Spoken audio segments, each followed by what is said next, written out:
ನೋಡಿ 40 ಇದು ಸಂಶೋಧನೆ ಮಾಡಿರ್ತಕ್ಕಂಥದ್ದು, ನಮ್ ಸುಳ್ಳು ಇರ್ತಲ್ಲ, ಸಂಶೋಧನೆ ಮಾಡ್ತಕ್ಕ ವಿಜ್ಞಾನ ಕೊಟ್ಟಿರ್ತಕ್ಕಂಥ ಒಂದು ನಿಮಗೆ ಮಾಹಿತಿ ಕೊಡ್ತಾ ಇದ್ದೀನಿ.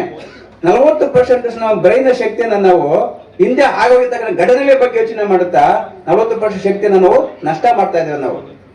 ಇನ್ನು 40% ಮುಂದೆ ಆಗ್ತಕ್ಕಂಥ ಘಟನೆಗಳ ಬಗ್ಗೆ ಚಿಂತನೆ ಮಾಡುತ್ತಾ ಆ ಶಕ್ತಿಯನ್ನ ಬೆಳ್ಕೊಳ್ತಾ ಇದ್ದೇವೆ ನಾವು. ಇನ್ನು 9% ನಮ್ಗೆ ಸಂಬಂಧವಿರ್ತಕ್ಕಂಥ ವಿಚಾರಗಳ ಬಗ್ಗೆ ನಾವು ಯೋಚನೆ ಮಾಡುತ್ತಾ ನಾವು ನಷ್ಟ ಮಾಡ್ತದೆ. ಈ ತರ 98% ನಮ್ಮ ಬ್ರೈನ್ ಶಕ್ತಿಯನ್ನ ನಾವು ನಷ್ಟ ಮಾಡ್ಕೊಂತ ಇದೀವಿ ನಾವು. ಕೇವಲ 2% ಮಾತ್ರ ನಾವು ಬಳಕೆ ಮಾಡ್ತಾ ಇದೀವಿ. ಹಾಗಾಗಿ ನೀವು ಕನಿಷ್ಠ ಪಕ್ಷ ಒಂದು 20% ಅದು ನಿಮ್ಮ ಬ್ರೈನ್ ಒಂದು ಶಕ್ತಿಯನ್ನು ಬಳಕೆ ಮಾಡ್ಕೊಂಡ್ರೆ ನೀವು ಏನ್ ಬೇಕಾದ್ರೂ ಸಾಧನೆ ಮಾಡಬಹುದು ಈ ಪ್ರಪಂಚದಲ್ಲಿ. ಇಡೀ ಪ್ರಪಂಚದಲ್ಲಿ ಸರ್ವಶ್ರೇಷ್ಠ ವಿಜ್ಞಾನಿ ಯಾರಪ್ಪ ಅಂತಂದ್ರೆ ಇಡೀ ವಿಶ್ವದಲ್ಲಿ ಐನ್ಸ್ಟೈನ್ ಅಂತಾರೆ. ಐನ್ಸ್ಟೈನ್ ಅಷ್ಟೇ, ಅವರು ನಿಮ್ಮಂಗೆಲ್ಲ ಒಬ್ಬ ಸಾಮಾನ್ಯ ವ್ಯಕ್ತಿ.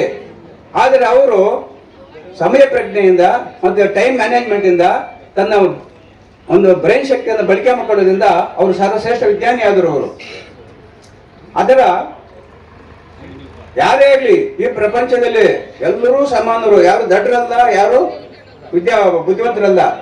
ಭಗವಂತ ಎಲ್ಲರೂ ಒಂದೇ ಶಕ್ತಿಯನ್ನು ಕೊಟ್ಟಿದ್ದಾನೆ. ಆದ್ರೆ ನಾವು ಹೇಗೆ ಅದನ್ನ ಬಳಕೆ ಮಾಡ್ಕೊಂತಿರೋ ಮೇಲೆ ನಾವು ಏನ್ ಬೇಕಾದ್ರೂ ಸಾಧನೆ ಮಾಡಬಹುದು. ಯಾರು ದಡ್ಡರಲ್ಲ, ಪ್ರತಿಯೊಬ್ಬರಿಗೂ ಒಂದಲ್ಲ ಒಂದು ಸುತ್ತ ಇರ್ತಕ್ಕಂಥ ಒಂದು ಪ್ರತಿಭೆ ಇರುತ್ತೆ. ಅದನ್ನ ಬಳಕೆ ಮಾಡ್ಕೊಬೇಕು ನಾವು. ನೀವು ಯಾರು ಈ ಒಂದು ನಿಮ್ಮ ಮಾನಸಿಕ ಆರೋಗ್ಯವನ್ನ, ದೈಹಿಕ ಆರೋಗ್ಯವನ್ನ ಮತ್ತು ಕಾಪಾಡ್ಕೊಂತೀರೋ, ಮತ್ತೆ ಯಾವ ಒಂದು ಸಮಯವನ್ನು ಸದ್ಬಳಕೆ ಮಾಡ್ಕೊಂತೀರೋ, ಮತ್ತೆ ಯಾವುದೇ ಒಂದು ಕೆಲಸ ಮಾಡಿದ್ರೆ ನೀವು 100ಕ್ಕೆ 100 ನಿಮ್ಮ ಬ್ರೈನ್ ಶಕ್ತಿಯನ್ನು ಅಲ್ಲಿ ಬಳಕೆ ಮಾಡಬೇಕು.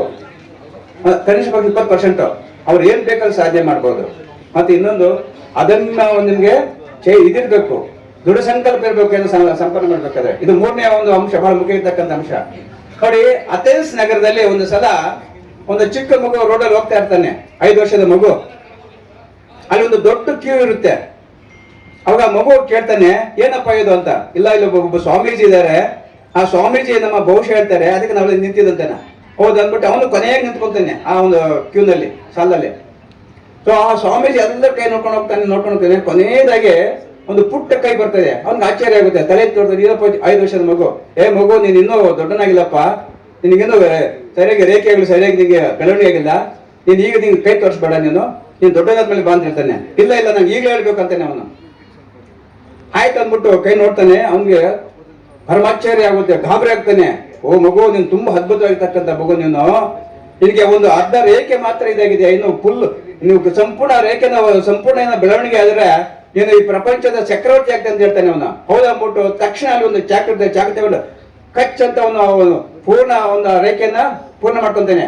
ಈಗೇನಂತಾನೆ ಅವನಿಗೆ, ಮಗು ಬಿಡಪ್ಪ, ನೀನು ಈ ಪ್ರಪಂಚನ ನೀನು ಗೆದ್ದೆ ಅಂತಾನೆ. ಅವ್ನು ಯಾರು ಗೊತ್ತಾ? ದ ಗ್ರೇಟ್ ಅಲೆಕ್ಸಾಂಡರ್ ಅಂತ. ಇಡೀ ಪ್ರಪಂಚವನ್ನು ಗೆದ್ದಿರ್ತಕ್ಕಂಥ ಮನುಷ್ಯ ಅವನು. ನೋಡಿ, ಅವ್ನಿಗೆ ಅಂತ ಒಂದು ಅದಮ್ಯ ಶಕ್ತಿ ಇತ್ತು, ಅವನಿಗೆ ದೃಢ ಸಂಕಲ್ಪ ಇತ್ತು. ಅಂತ ಸಂಕಲ್ಪ ನಿಮಗೆ ಬೇಕು. ಮತ್ತೆ ಕೊನೆಯದಾಗಿ ನಾನು ಹೇಳೋದಂದ್ರೆ, ದಯಮಾಡಿ ನಿಮ್ಮ ತಂದೆ ತ್ಯಾಗವನ್ನು ಮಾತ್ರ ನೀವು ನೆಗ್ಲೆಕ್ಟ್ ಮಾಡಬೇಡಿ. ಅವರ ತ್ಯಾಗ ನಿಮ್ಮ ಒಂದು ಸಾಧನೆಯನ್ನ, ನಿಮ್ಮ ಸುಖ ಸಂತೋಷಗಳನ್ನ ತ್ಯಾಗ ಮಾಡ್ತಕ್ಕಂಥ, ನಿಮ್ಮ ಸಾಧನೆ ನೋಡಿ ನಿಜವಾದ ಸಂತೋಷ ಪಡ್ತಕ್ಕಂಥ ನಿಮ್ಮ ತಂದೆ ತ್ಯಾಗ. ಅದರಲ್ಲೂ ತಾಯಿಗೆ ಯಾರು ಕಣ್ಣಲ್ಲಿ ನೀರು ಹಾಕ್ತಾರೋ ಅವರು ಜೀವನದಲ್ಲಿ ಉದ್ಧಾರ ಆಗೋದಿಲ್ಲ. ತಾಯಿಗೆ ಯಾವತ್ತು ನಿಜವಾಗ್ಲೂ ಕೇಳಿ, ತಾಯಿಯ ಕಣ್ಣಲ್ಲಿ ನೀರು ತರಿಸಬೇಡಿ. ನೀವು ತರಿಸಿದ್ರೆ ನೀವು ಉದ್ಧಾರ ಆಗೋದಿಲ್ಲ. ನೀವು ಎಷ್ಟೇ ಪ್ರತಿಭಾವಂತರಾಗ್ಲಿ, ಎಷ್ಟೇ ಬುದ್ಧಿವಂತರಾಗ್ಲಿ, ನೀವು ನಾಶ ಆಗೋಗ್ತೀರಿ. ಸೊ ಇಷ್ಟನ್ನು ಹೋಗಿ ನಾನು ಹೇಳಿ, ಸೊ ನಿಮ್ಗೆ ಭಗವಂತ ಒಳ್ಳೇದು ಮಾಡಲಿ, ನಿಮ್ಮ ಕ್ಷೇತ್ರದಲ್ಲಿ ಒಳ್ಳೆ ಸಾಧನೆ ಮಾಡಿ ಅಂತ ಹೇಳಿ ನಾನು 2 ಮಾತು ಮುಗಿಸ್ತಾ ಇದ್ದೀನಿ. ಜೈ ಕರ್ನಾಟಕ.